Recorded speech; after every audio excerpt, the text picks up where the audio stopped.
daan sa kaligtasan. At sinabi ni Jesus, "Ako ang daan, ang katotohanan, at ang buhay." Ating pag-aralan at ating pakinggan ang mga pabalita ng ating Diyos na dakila patungkol sa ating tunay na kaligtasan.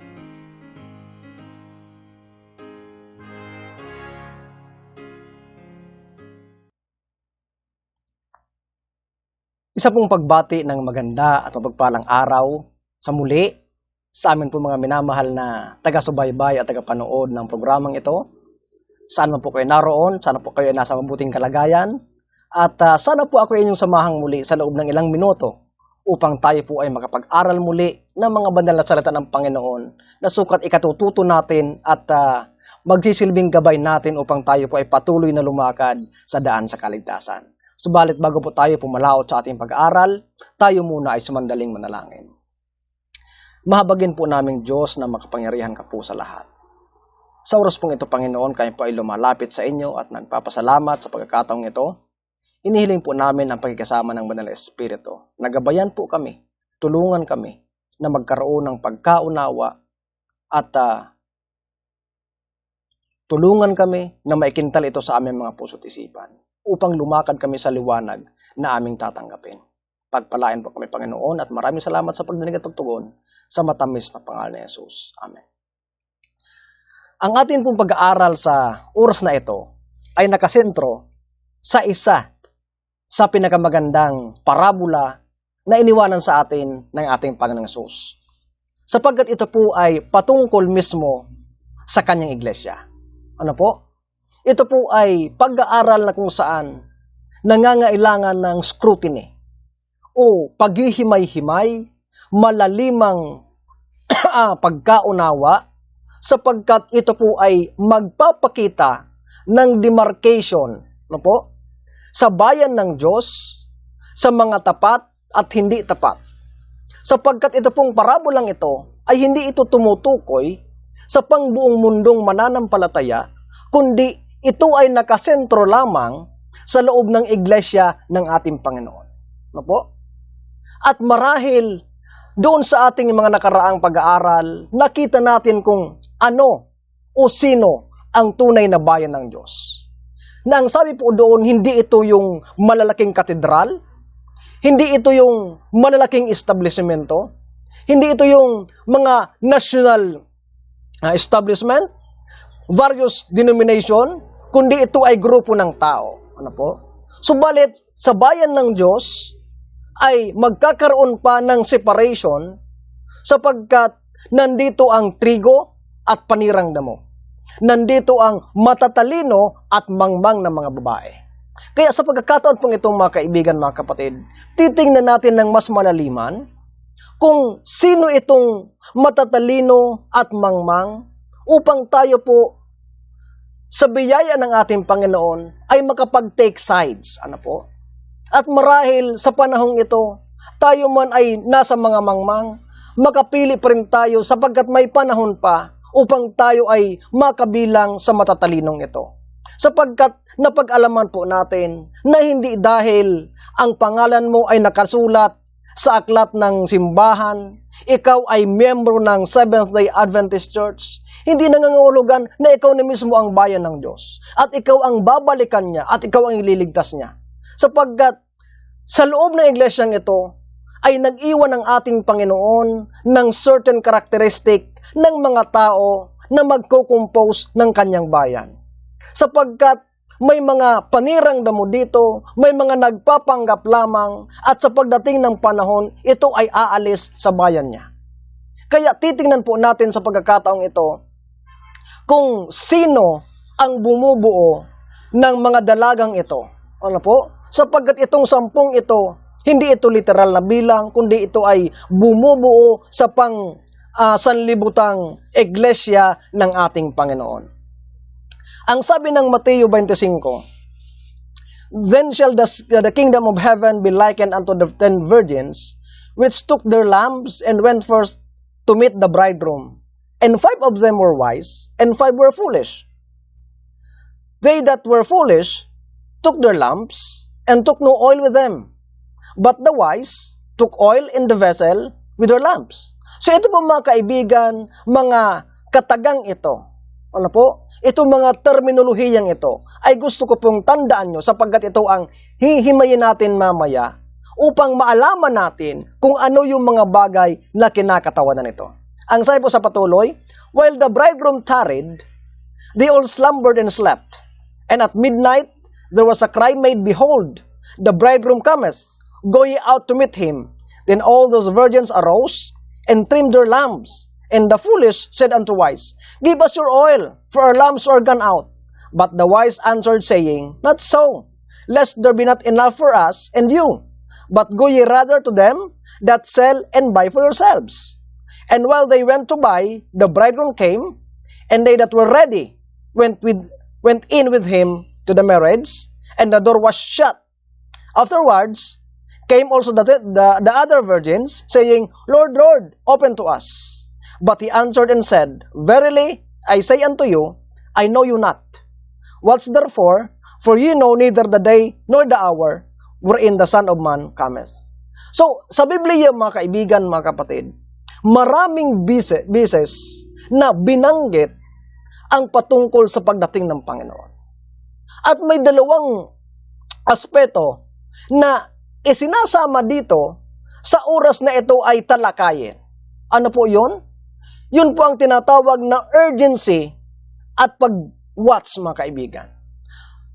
Pag ang pag-aaral ay nakasentro po sa pagdating ng Panginoon, kailangan ang dalawang bagay na ito. Be watchful at yung urgency. Kailangan natin magbantay, magmatsyag, magpuyat. Ano po? Kaya pinag-aralan natin sa mga nakalipas natin pag-aral yung patungkol doon sa the principles of watching. Kung ano ang ibig sabihin ng pagbabantay, ng pagpupuyat, at yung urgency. At dito makikita natin, mga kaibigan, mga kapatid, na may 10 mga dalaga, na ang 5 ay mangmang, 5 ay matatalino. At titingnan natin kung ano ang karakteristik, kung bakit sila naging matalino, at yung 5 ay naging mangmang. Ano po? At ito ay patungkol, marami ang nagsasabi na ito po ay patungkol sa second coming, subalit titingnan po natin ito ng mas malaliman sapagkat hindi po ito patungkol sa second coming. Marahil maraming pagkakataon na narinig natin ang mga ministro, ang mga tagapagturo, ang mga mangangaral na nagturo nito na ikinabit nila ito sa second coming. Subalit sasabihin ko po sa inyong mga kaibigan, mga kapatid, na ang pag-aaral pong ito, ang parabolang ito ay hindi tumutukoy sa second coming. Sapagkat may certain time, may certain period of time, ano po, na tukuyan ang pag-aaral na ito na dapat nating bantayan. Na dapat nating matamang pag-aralan at ingatan at bantayan sapagkat marahil makarating tayo sa puntong iyon na hindi tayo handa at matulad tayo sa mangmang na ito na hindi tayo makasama sa kasalan. Ngayon, ang sabi po ng 2 Korinto, Kabanatang 11 ang talata ay 2, for I am jealous over you with godly jealousy, for I have espoused you to one husband, that I may present you as chaste virgin to Christ. So, ito po ay sabi ni San Pablo sa iglesia. Ang sabi ng Panginoon, tayo ay ikinasal sa Kanya sa iisang asawa upang maipresenta tayo na na virgin. Bakit virgin? Ano po? Sapagkat pag sinabing virgin or spouse to one virgin, to one husband, hindi ka nadungisan, hindi ka nagipagngalo niya, hindi ka nakisama sa ibang lalaki. Kaya nga ito ay sabi dito, ang iglesia ay ikinasal lamang sa isang asawa na walang iba kundi si Kristo. Ano po? So, yun ang iglesia. Ang sabi ng Revelation 14:4, these are they which were not defiled with women, for they are virgins. Ito po yung 144,000. These are they which follow the Lamb, whithersoever he goeth. They were redeemed from among men, being the first fruits unto God, and to see the Lamb. Dito po ay makikita natin na ito pong iglesia, na nag-compose ng 144,000, which are the 5 wise virgins. Ano po ang sabi dito? They are virgins sapagkat sinundan nila ang ang lamb saan man pumunta at hindi sila na-defile. Ano po? Kung titingnan natin sa pagkakataong ito, may dalawang babae dito. Sabi diyan, not defiled, that's why they are virgin. Other church woman will be defiled except for this woman, the true church. Ano? May ibang mga babae that compose also the five foolish. Ibig sabihin, itong mga babaeng ito na matatalino, ay naging matalino sila, una, dahil hindi sila na-defile ng ibang lalaki. Itong mga mangmang, bagaman sila ay ikinasal sa isang asawa na si Kristo, sila ay mangmang sapagkat sila ay na-defile. Opo? Kaya nga hindi sila nakasama doon sa 144,000 because the 144,000 are only composed of these five wise virgins sapagkat hindi sila na-defile ang kanilang pagkababae. Ano po? At itong foolish na ito, bagaman sila ay bayan ng Diyos, subalit sa ibang banda, sa isang banda, ano po? Sa ibang pagkakataon, ikinasal sila sa isang asawa, naghihintay sila sa kanilang aasawahin. Subalit, sila ay na-defile ng ibang lalaki. Ano po? Ng ibang mga ikakasal. Kung kaya sila ay napabilang sa mga mangmang. So ito po ang iingatan natin mga kaibigan. Hindi porke Adventist tayo, sinasabi ko nga doon sa ating mga end time prophetic updates na ano po, that yung spiritual fornication ng bayan ng Diyos na may iba sa atin, no po? Spiritual fornication. Ang sabi dito ng Korinto, dapat it is only Christ who should nourish and sustain His virgins. Pero tayo, kapag tayo ay naghanap ng sustento sa ibang lalaki, tayo ay nangangipagngalo niya at nadidefile ang ating pagkababae bilang iglesia. At pagkaganyan ang ating kalagayan, tayo ay mapapabilang sa mga mangmang na babae at hindi tayo sa anumang kaparaanan makakasama sa kasalan sa langit. Ano po? Tingnan po natin mga kaibigan. Ang sabi ng talata, the virgins took their lamp. So una titingnan natin, ano yung lamp? Ang sabi ng Psalms 119:105, thy word is a lamp unto my feet and a light unto my path. So, maliwanag dito sa talatang ito mga kaibigan, na ito palang ilawan ay walang iba kundi ang salita ng Panginoon. So, kung titingnan po natin, the church, which is composed by five wise and five foolish, has the word of God, both the wise and the foolish. So, the virgins took their lamp. Parehas sila kumuha ng Biblia. Parehas nila pinag-aralan ang salita ng Panginoon. Parehas nila ito ginamit. Ano po? Subalit, may pagkakaiba.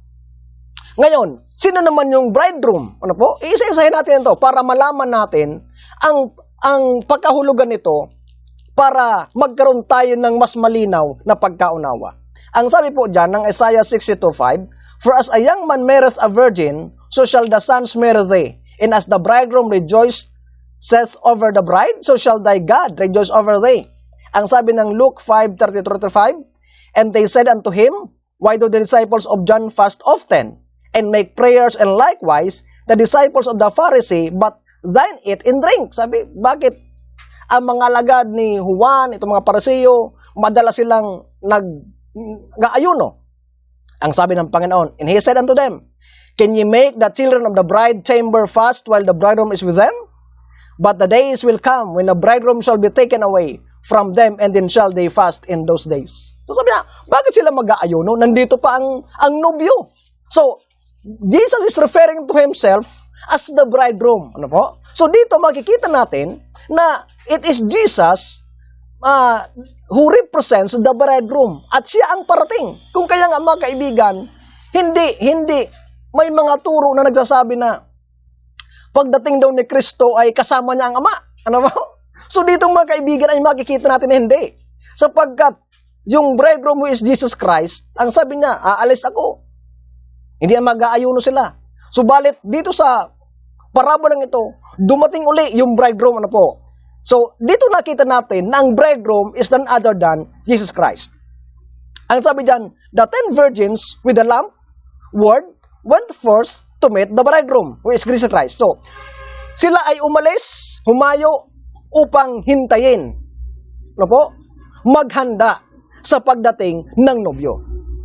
Sabi diyan, went forth left something. Pag sinabing went forth, siyempre may iniwan sila. Who are these virgins? Why they went forth and left something? Sapagkat ang sabi po ng Biblia, the church, which is in Greek, ecclesia, the called out ones, gone first. So, itong mga dalagang ito, naghanda sila, they went forth, sapagkat sila yung iglesia. Ano po? Na tinawagan mula sa kadiliman. Kaya iniwan nila ang kadiliman at sila ay humayo papunta sa liwanag upang maghintay sa nobyo. Making preparation to meet God Christ with the Word. No? So, naghahanda sila sa pagsalubong sa nobyo at ginagamit nila yung salita bilang liwanag. Ano po? So, ito yung konsepto dito. Ang sabi ng Mateo 25:2-4, and 5 of them were wise, and 5 were foolish. They that were foolish took their lamps and took no oil with them. But the wise took oil in their vessel with their lamps. So, ito yung pagkakaiba mga kapatid. Ano po? This is the demarcation line.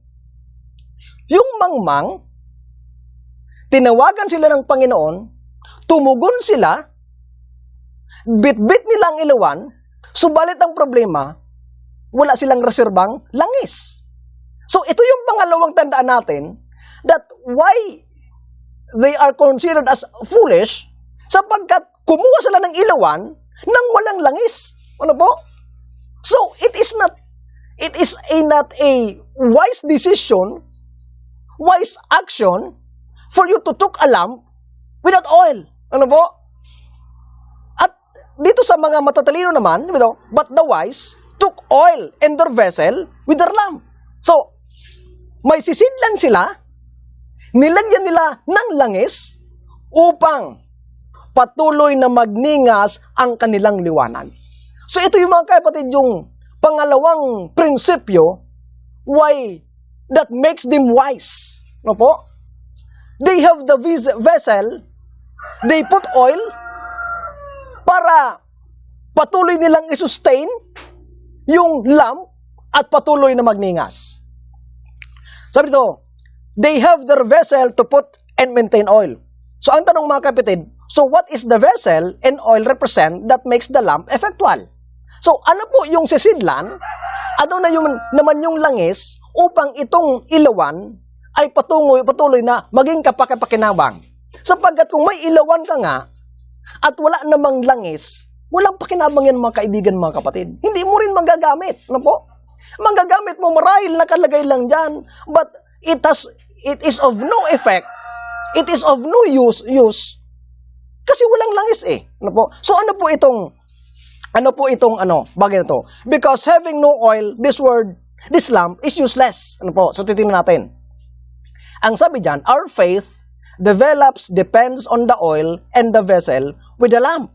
So ang ating pananampalataya ay nade-develop ito at nakadepende doon sa langis na nakalagay sa sisidlan nakasama ang ating ilawan.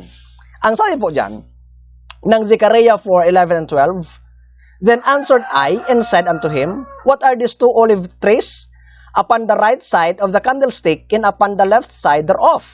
And I answered again and said unto him, what be these two olive branches which through the two golden pipes empty the golden oil out of themselves? So ito yung halimbawa ng Panginoon. Sa verse 2 and 6, 2-6, and said unto me, what seest thou? And I said, I have looked, and behold a candlestick all of gold, with a bowl upon the top of it, and his 7 lamps thereon, and 7 pipes to the 7 lamps, which are upon the top thereof, and 2 olive trees by it, one upon the right side of the bowl, and the other upon the left side thereof. So I answered and spake to the angel that talked with me, saying, that are this my Lord? Then the angel that talked with me answered and said unto me, knowest thou not what this be? And I said, no, my Lord. Then he answered and spake unto me, saying, this is the word of the Lord unto Zerubbabel, saying, not by might nor by power, but my spirit, says the Lord of hosts. So dito mga kaibigan, makikita natin that the oil represent the Holy Spirit. Na po? So itong langis na kinuha nitong mga matatalinong mga dalaga ay kumakatawan sa banal na espiritu. Wise, not only have the Bible, but with the Holy Spirit. Sapagkat walang pakinabang ang Biblia kung hindi ka gagabayan ng banal na espiritu. Kaya nga ang sabi ng Ezekiel 36:26-27, it is the Holy Spirit that will cause us to walk in His statutes. So itong mga binabasa natin sa Biblia, wala itong pakinabang sa ating buhay. Wala itong effectivity kung wala ang Holy Spirit that will cause us to walk or to follow, to obey those commands that we have read in the Bible. Ano po? So maliwanag po yan. So kailangan natin, pag kukuha tayo ng Biblia at gagamitin natin, at para ito ay maging effective, kailangan natin ang banal na Espiritu. So, since the foolish have no Holy Spirit, have no oil, ang sabi dito, they are vulnerable to many errors. Ano po? Kaya marami sa atin ang nag-aaral with so many interpretations in the Bible because they are not guided by the Holy Spirit. Number 2, false doctrines. Ano? Marami tayong doktrina na ipinapasok o kinukuha galing sa Biblia na false doctrines because they are not guided by the Holy Spirit. And fanaticism. Extreme. Ano? Naging panatiko tayo because walang banal na espiritu na nagbabalanse ng mga bagay-bagay. Ano po? Ito yung mga legalist. Ano nasabi dyan? Obedient to the letter but not converted. Like the Pharisee. No? Marami sa atin katulad ng Pharisee. Masipag sa ganito, makikita mo. Kaya nga alam niyo po, sabi ni Stephen Wallace, hindi tamang basihan upang i-judge natin ang isang tao kung mabait at banal sa kanyang panglabas na karakter o attitude, no? Sa kanyang ginagawa. Sapagkat you can be generous, you can be industrious sa pagsimba, sa pagganito, but hindi konbertido sapagkat walang banal na espiritu. So yun ang pagkakaiba. Kaya sabi dito, cause lack of the Holy Spirit either by rejection or grieving or self-sufficiency. So kung titingnan natin, these are the characteristics of this Laodicean church, mga kaibigan, mga kapatid. That's why pinapaalis tayo ng Panginoon sa sitwasyong ito. Because of self-sufficiency, na para bagang hindi mo na kailangan ng Holy Spirit sapagkat alam mo. Marami sa atin. Kaya nga marami nagsasabi, I am competent. May doktor ako sa theology. May master ako sa divinity. Nag-aral ako ng Greek and Hebrew. Ano ba ang kailangan ko para hindi ko maunawaan ito? Ano po? But the truth is, kahit gaano mo kagaling sa Biblia, without the converting power of the Holy Spirit, that word is of no effect in your life. Tandaan po natin yan, mga kaibigan, mga kapatid. So what is the vessel? The vessel represents the heart of the believer. Ano po? Sapagkat sa puso natin, it is the recipient of the Holy Spirit. Kaya nga sabi ko kanina ng Ezekiel 36:26-27, sabi ng Panginoon, aalisin ko sa iyo ang pusong bato. Papalitan ko ng pusong laman at ilalagay ko ang aking banal na espiritu doon at gagawin kong palakarin ka sa aking mga kautusan. Ano po? So, ang vessel, mga kaibigan, na recipient of the oil, which is the Holy Spirit, is our heart. Kung kaya kailangan natin, nung nakaraan po ay pinag-usapan natin yung self-examination. Pakinggan niyo po muli. Kailangan natin ng heart-searching, beloved, na po. Kung ang ating puso ba ay bato pa rin o laman na at nandiyan na ang oil.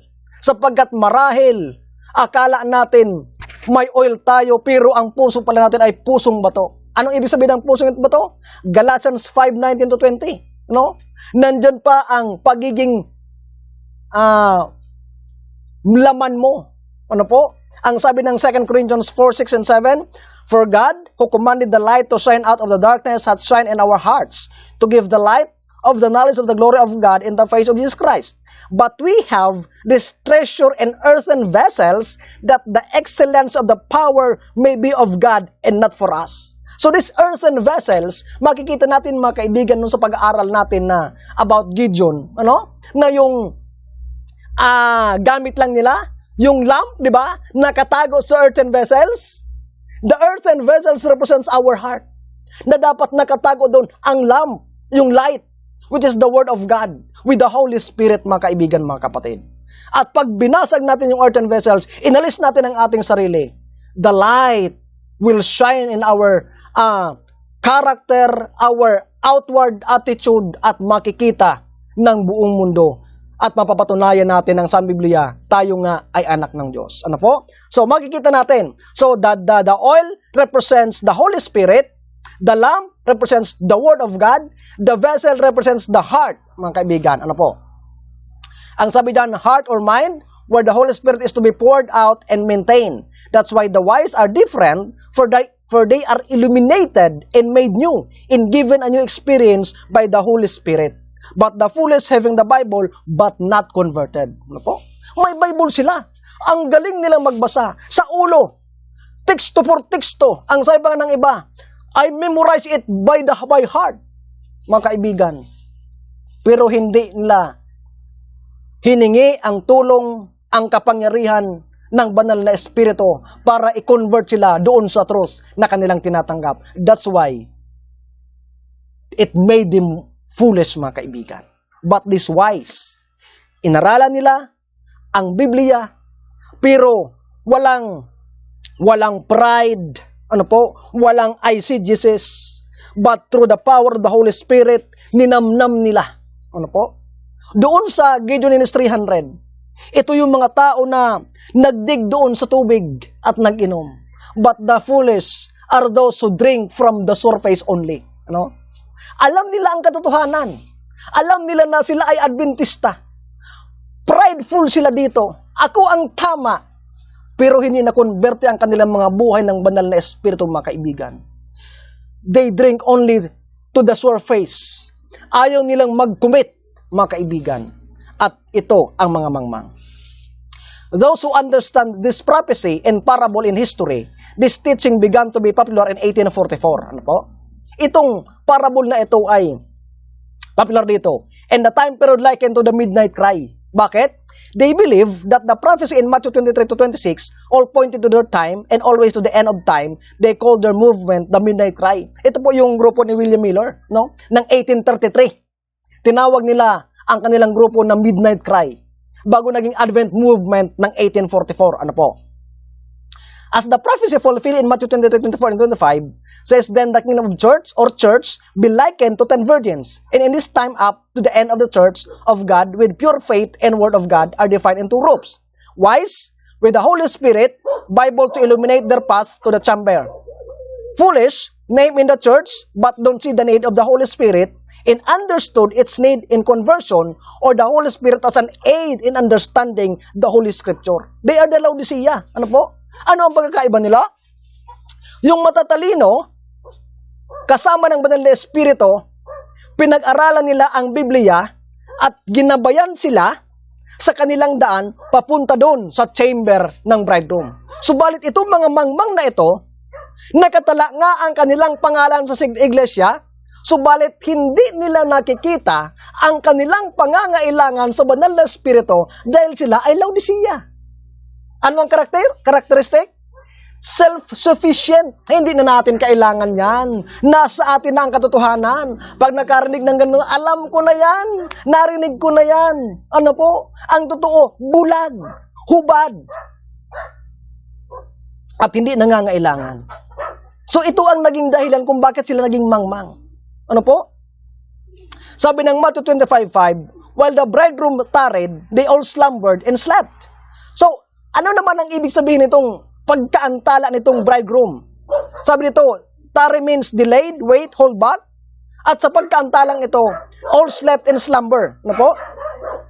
Alam niyo po sa East, ano po, sa Middle East, ang kasalan ay ginagawa ito sa gabi. No? Kaya sa parabola, doon ito hinilintulan ng Panginoon at lahat ay nangangailangan ng ilawan. Subalit, dahil hindi naman nila alam kung anong oras darating yung bridegroom, kaya nga ang sabi ng Biblia, Mateo 13, maging sa pagtilaok ng manok, sa first watch, sa midnight, o sa umaga. Kaya magbantay ka. So dahil nagbabantay itong mga dalaga, dahil hindi nila alam kung anong oras darating ang ikakasal na nobyo, kailangan nila ng ilawan para maliwanagan sila. Sabi ito, as time stretches long, as they thought, no? Akala nila darating lang agad, subalit dahil naantala at humaba yung panahon, sila ay nakaidlip at nakatulog.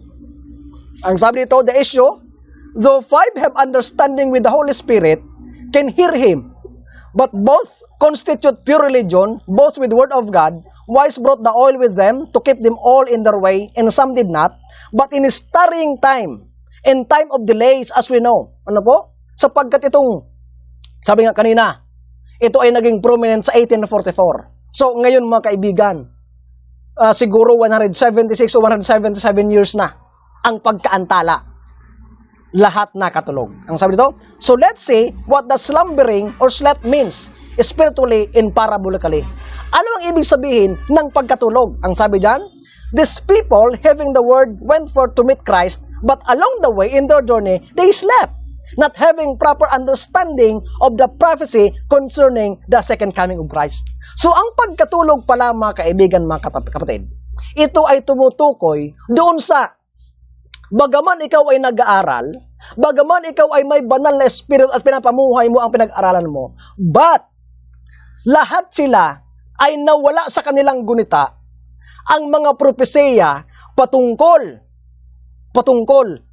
sa pagdating ng ating Panginoong Hesus. At ang sabi ng 1 Thessalonians 5:4-8, but ye brethren are not in darkness, that day should overtake you as a thief.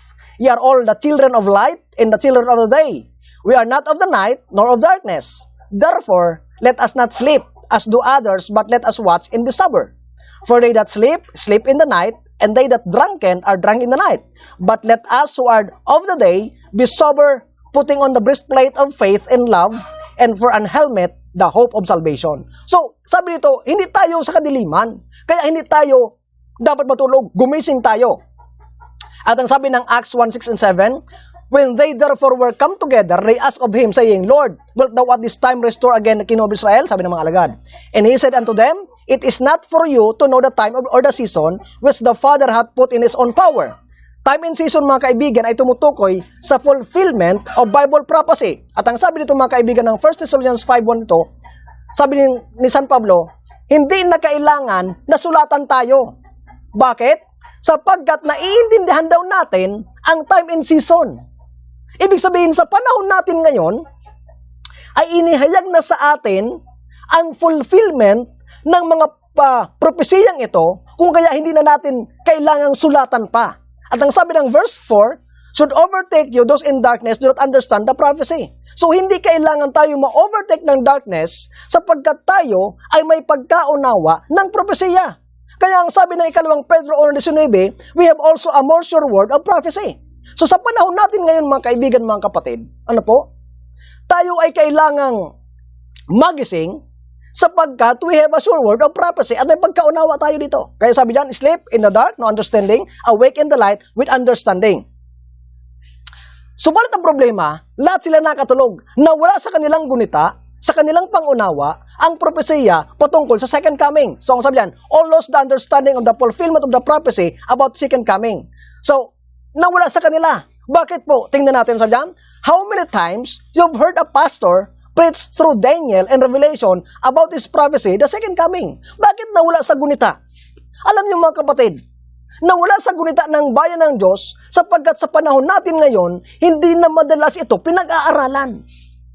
Kaya tanong dyan mga kaibigan, sa inyo po, itanong nyo sa inyong mga sarili, kailan yung huling narinig ang ating mga mangangaral, ang ating mga tagapagturo patungkol sa paghahanda, tungkol sa urgency ng pagdating ng Panginoon? Kailan nyo po huling narinig? Halos wala na. Ano po? Kaya ito ay kumakatawan sa pagkatulog. Wala na sa ating gunita marahil itong pagkaalam sa pagdating ng Panginoon sapagkat hindi na pinag-aaralan sa ating iglesia. Ano na lang ang pinag-aaralan natin? Love of God. Ano po? Yan ang kadalasan. Love of God. Mahal tayo ng Panginoon. Pinapatawad tayo ng Panginoon. Siya ay napako sa krus. Itaas natin siya, lifting Christ. Siya lang ang ating fokusan. Siya lang ang ating kailangan. Pero hindi natin pinag-aaralan. na yung ating dapat itaas ay malapit nang dumating at kailangan nating maghanda, magbantay, at kailangan nating gawin ang mga bagay na ito. Ano po? Kaya lahat tayo ngayon mga kaibigan, nagkatulog. Wala sa ating gunita. Bakit? Wala nang nag-aaral nito eh. Ano? Sabi ko nga, in 2015, sa inyo po na nakakaalam at sa mga hindi, ang ating fundamental belief about the second coming ay binura pa ng General Conference yung imminent, preparing for the imminent return. Binura at pinalitan ng soon.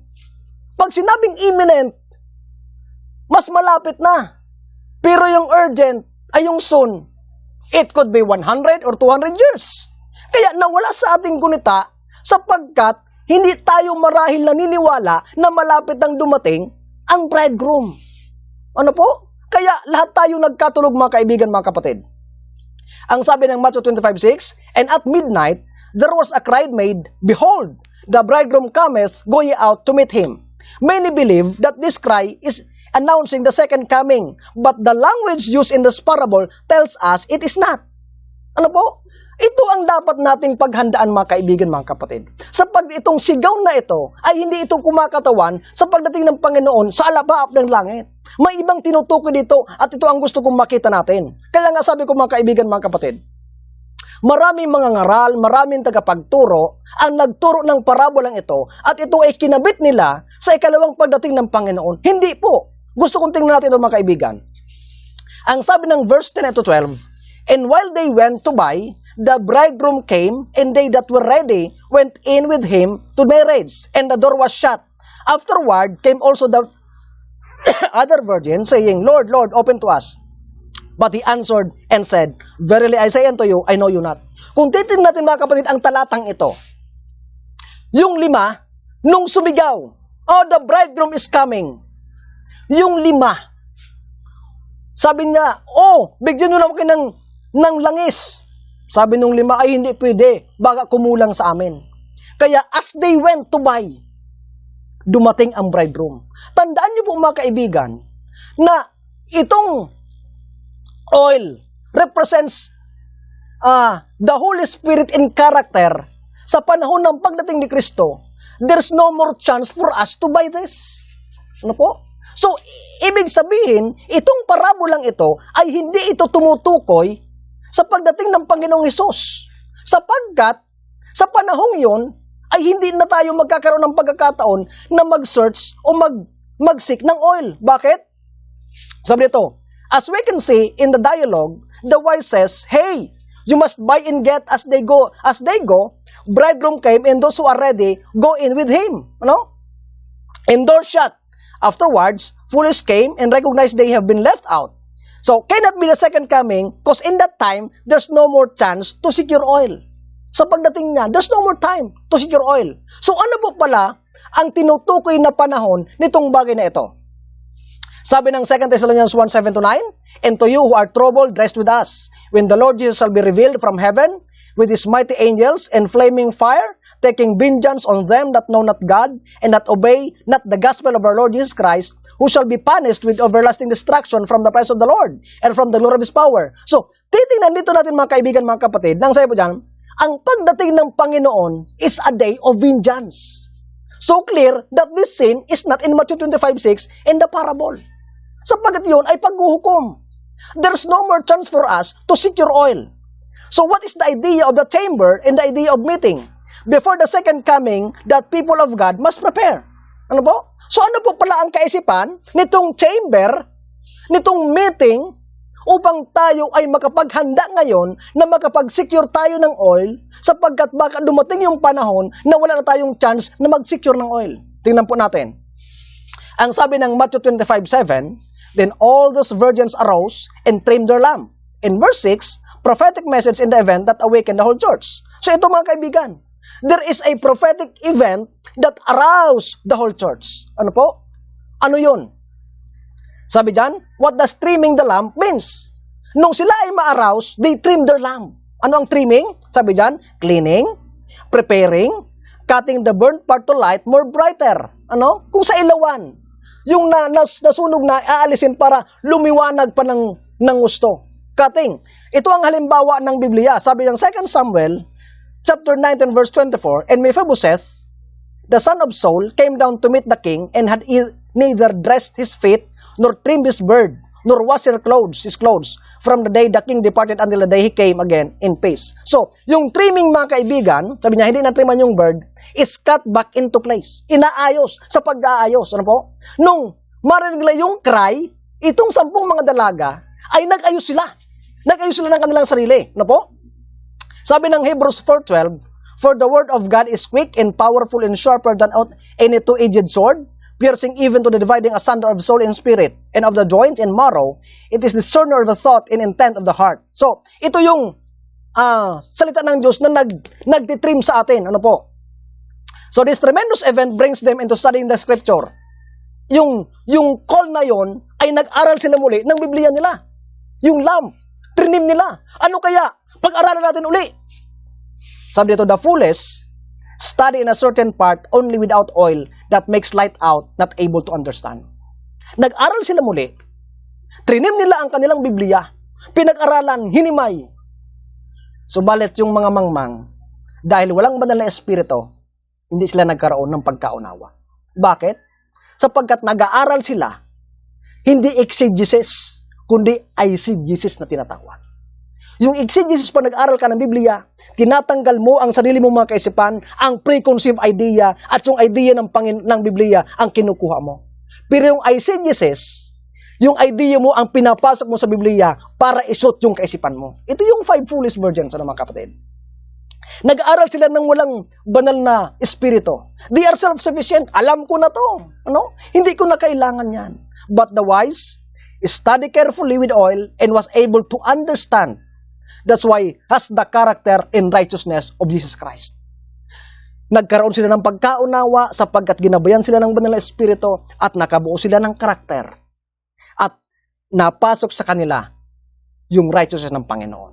Ano po? So itong paghahanda. Kaya nga kung papansinin niyo po yung isang parabola na walang damit pang kasal, pinalabas. Bakit? Ito yung mangmang. Foolish recognize they don't have oil and too late for them to form the character. They study but not applying the principles, their lamp gone out. Ano? Nag-aral sila.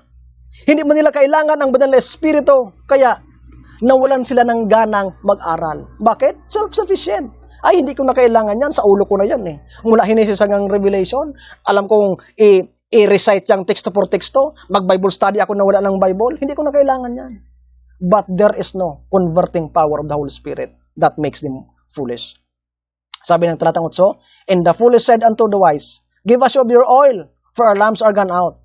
Lamp gone out, trimming useless, study of no effect. Nung dumating yung pagkakataon, nabuhayan sila, nakita nila yung pangangailangan, subalit huli na. Opo? Wise took oil, the Holy Spirit or character, they are sealed and led into the bridegroom chamber.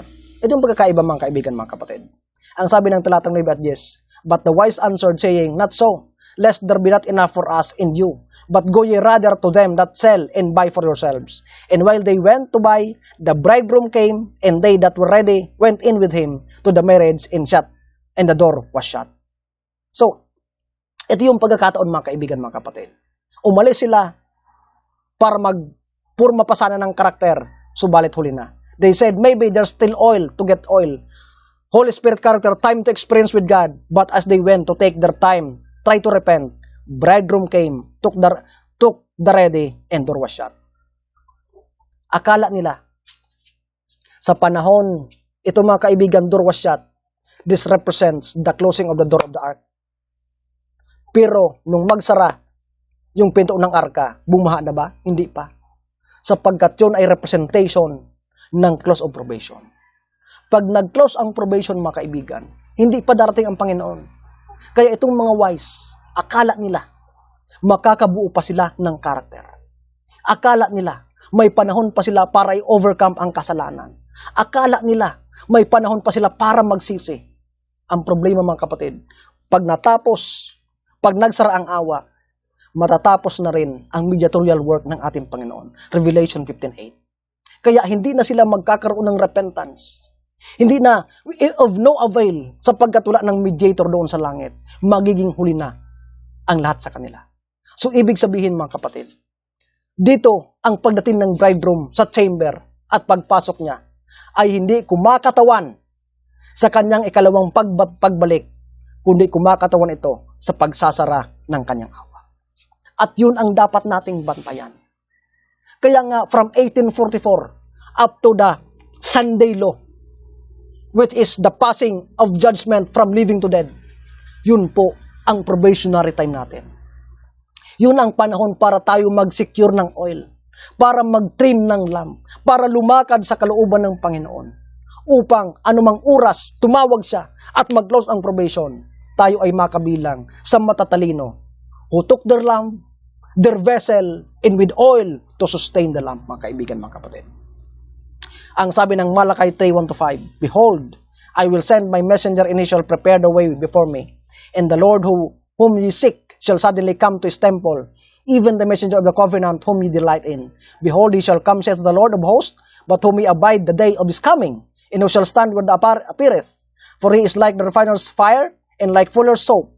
And he shall sit as a refiner and purifier of silver, and he shall purify the son of Levi, and purge them as gold and silver, that they may offer unto the Lord an offering in righteousness. Then shall the offering of Judah and Jerusalem be pleasant unto the Lord, and as in the days of the old, and as in the former days. And I will come near to you, judgment, and I will be swift witness against the sorcerer, against the adulterers, against the false swearers, against those that oppress the hirelings, and the wages the widow, the fatherless, and that turn aside the strangers from his right, and fear not me, saith the Lord of hosts.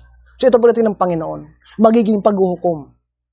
Ano po? Sabi ng Hebrews 8:1-3, Now, of the things which we have spoken, this is the sum. We have such an high priest who is set on the right hand of the throne of the majesty in heaven, a minister of the sanctuary and of the true tabernacle which the Lord pitched and not man.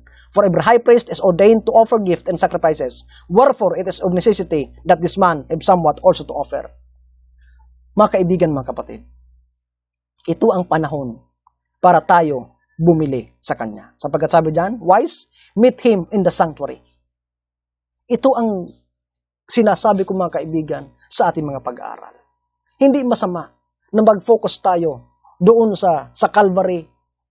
Pero tandaan natin mga kaibigan, that the present truth for this time, ang sabi ni Ellen White, ang pag-aaral sa sanctuaryo dapat ang magpuno ng ating isipan at doon natin i-focus ang ating pag-aaral. Bakit?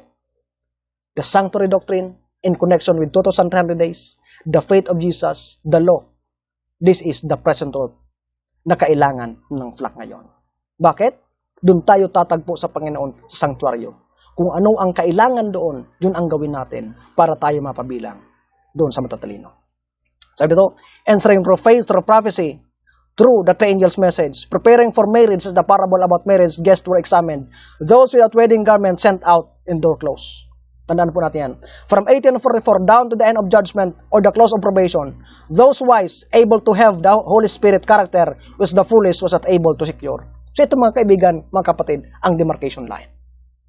Sa probationary time, from 1844, itong matatalino ay nakapaghanda sila, nakapagbuo ng karakter, nakapagbuo ng karakter na kakailangan nila.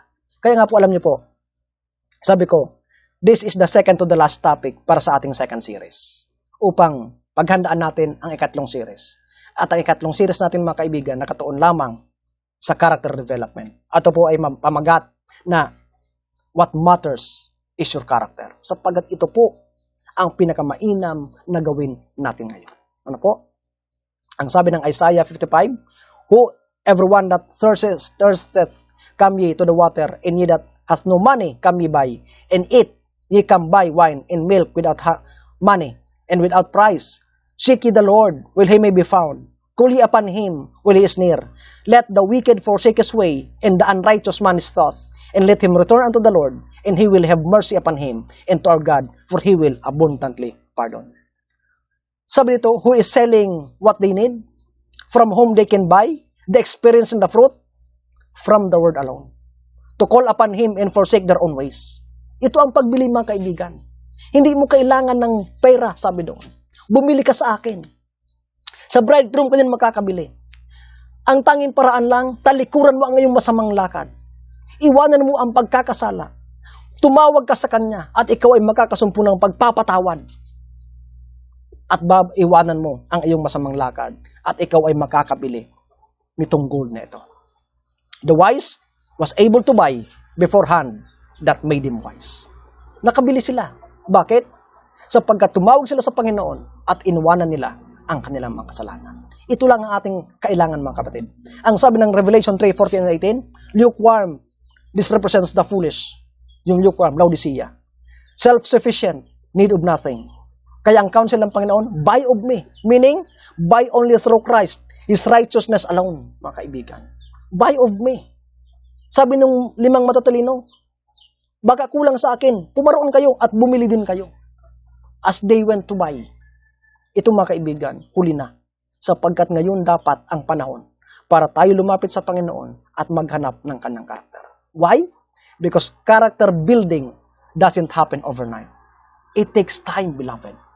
So sana po dahil habang may probationary time pa tayo, gawin natin ito. Gold represents love and faith. Eisald, the Holy Spirit. White raiment, righteous of Christ, but only from the bridegroom. When the door closed, close of probation, ang sabi ng Revelation 15:8, work in the most holy places, no more buying. No more preaching of the gospel. Opportunity to secure oil is over, mga kaibigan, mga kapatid. Pag natapos ito, kaya sana ngayon, habang may panahon pa, sikapin natin. Yang sabi ng Luke 13:24-35, strive to enter in that strait gate, for many, I say unto you, will seek to enter and shall not be able. When once the master of the house is risen up and hath shut the door, and ye given to stand without, and to knock at the door, saying, Lord, Lord, open unto us.